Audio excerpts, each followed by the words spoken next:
پاکستان جو پوری دنیا میں فاسٹ باؤلرز کی فیکٹری سمجھا جاتا تھا، اب مکمل طور پر تباہ ہونے کے دہانے پر ہے۔ پاکستان کرکٹ ٹیم جس نے دنیا کے بہترین فاسٹ باؤلرز پیدا کیے ہیں، چاہے شعیب اختر کی بات کی جائے، عمران خان کی، وقار یونس کی یا پھر وسیم اکرم کی، یہ فہرست بہت طویل ہے۔ یہ وہ دور تھا جب پاکستانی باؤلرز پوری دنیا کے بلے بازوں پر حاوی رہتے تھے اور انہیں ڈرا کر رکھتے تھے۔ 80 اور 90 کی دہائی اور یہاں تک کہ سن 2000 تک ان پاکستانی باؤلرز نے اپنی ایک الگ پہچان بنائے رکھی، لیکن پھر جیسے جیسے وقت گزرتا رہا، پاکستانی باؤلرز کی کہانی بدلتی گئی۔ ایک وقت جہاں پاکستانی ٹیم میں لیجنڈز بھرے ہوتے تھے جو سامنے والے بلے باز کو ڈرا کر آؤٹ کرنے کی صلاحیت رکھتے تھے، وہیں آج کہانی پوری طرح تبدیل ہو چکی ہے۔ حال ہی میں جاری 2026 کے T20 ورلڈ کپ میں پاکستان کے اہم فاسٹ باؤلرز کچھ خاص نہیں کر پا رہے، اور یہ بات صرف اس ٹورنامنٹ کی نہیں بلکہ گزشتہ کئی سالوں کی ہے۔ ایک وقت تھا جب پوری دنیا ان کے باؤلر سے ڈرتی تھی، اور آج کسی کو فرق ہی نہیں پڑتا۔ شاہین کی رفتار گر چکی ہے، نسیم اکثر زخمی رہتے ہیں،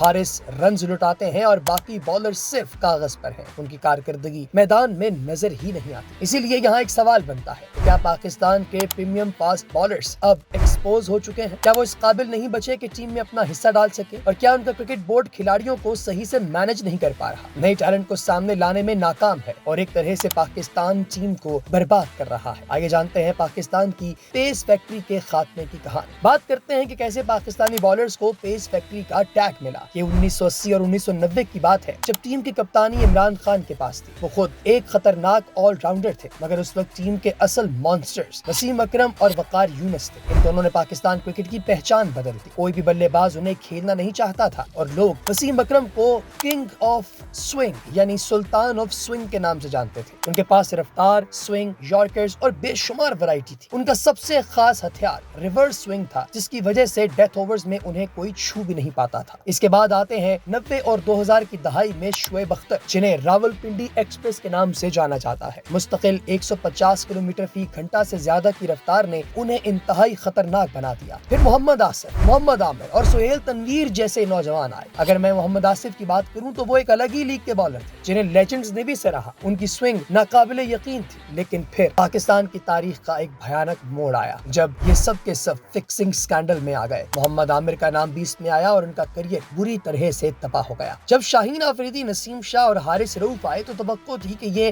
اس وراثت کو آگے لے کر جائیں گے، لیکن دوستو 140 کی رفتار پر شاہین جب ایک کلر بالر لگ رہے تھے اور نئی گیند کے ساتھ بہترین سوئنگ کرواتے تھے تو تبھی لوگ سمجھ گئے کہ یہ لمبا نہیں چلیں گے۔ پھر نسیم شاہ نے صرف 16 سال کی عمر میں ڈیبیو کیا اور ان میں بھی وہی صلاحیتیں تھیں۔ حارث رؤف نے ٹیپ بال سے آ کر اپنی رفتار اور یارکر سے سب کو متاثر کیا، لیکن یہ سب کے سب تباہ ہونا شروع ہو گئے۔ حقیقت یہ ہے کہ پی سی بی نے اپنے قیمتی وسائل کو صحیح سے مینج ہی نہیں کیا۔ بورڈ نے اپنے اہم بالرز کو ہر چھوٹی بڑی سیریز، چاہے وہ بنگلہ دیش یا ہو زمبابوے کے خلاف، اس میں سب میں کھلانا شروع کر دیا، جس کی وجہ سے ان کی فٹنس بگڑ گئی۔ شاہین آفریدی گھٹنے کی انجری کا شکار ہوئے، نسیم شاہ کو کمر اور کندھے کی تکلیف نے گھیر لیا۔ انجری سے واپس آنے کے بعد شاہین کی رفتار 140 سے گر کر 130 تک آ گئی اور ان کی وکٹ لینے کی صلاحیت بھی متاثر ہوئی۔ پاکستان کے مد مقابل BCCI یعنی کہ جو انڈین کرکٹ بورڈ ہے، وہ اپنے کھلاڑیوں کو کس طرح سے روٹیشن میں لے کر جاتا ہے، یہ پاکستان کو سیکھنا چاہیے۔ BCCI نے جس طرح جسپریت بمراہ کو سنبھالا وہ ایک مثال ہے۔ آرام، ریکوری اور واپسی کا روٹ سب کچھ مینج کیا۔ پاکستان میں ہر 6 مہینے بعد کوچنگ سٹاف بدل جاتا ہے اور کھلاڑیوں کو صفر سے شروع کرنا پڑتا ہے۔ پاکستان میں ٹیلنٹ کی کمی نہیں ہے دوست، لیکن مینجمنٹ اور دیکھ بھال کی مکمل طور پر کمی ہے۔ آپ کو کیا لگتا ہے کہ کون سا پاکستانی باؤلر ایسا ہے جو مستقبل میں پاکستان کو اس سلمبر سے باہر نکال سکتا ہے؟ کمنٹ سیکشن میں اپنی قیمتی رائے سے ضرور آگاہ کیجیے گا۔